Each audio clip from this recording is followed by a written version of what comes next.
talk about what the real story is here. It's not the walks, not Brian Burnie, it's providing free transport for cancer patients. And I identified 10 years or so ago that it was the worst part about cancer treatment, not the chemotherapy or the radiotherapy, or in some cases the surgery. It's the stress and anxiety on getting to and from hospital on a daily basis. That's the worst part that a patient has to go. I would hate to find out how many patients actually give up the treatment or don't go ahead with it because it's so difficult to get to hospital. And I know, looking at the countryside here, in the catchment area of the hospitals, it's probably an even bigger situation here, the distance that patients have to travel to get cancer treatment. So if we can develop what we're doing in the northeast of England here in Plymouth and in the Devon and Cornwall area, it'll be a huge push, because the target is to create 1 million cancer patient journeys.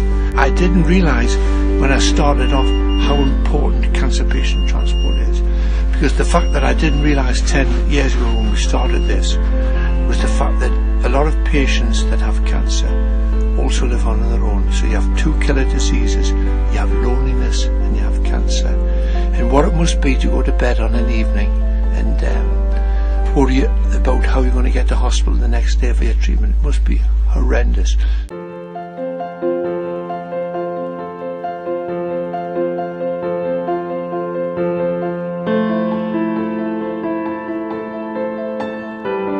It's quite moving when people will come up and make a donation to you when you haven't asked it. Because one of the problems I have with having Parkinson's, I cry very, very easily.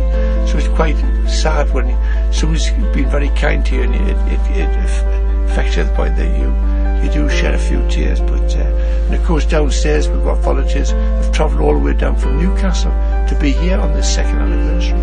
It really, but the thing is, there will be people like the Geordies here today from Plymouth, and hopefully they'll create what we have in the northeast of England, down here in the southwest.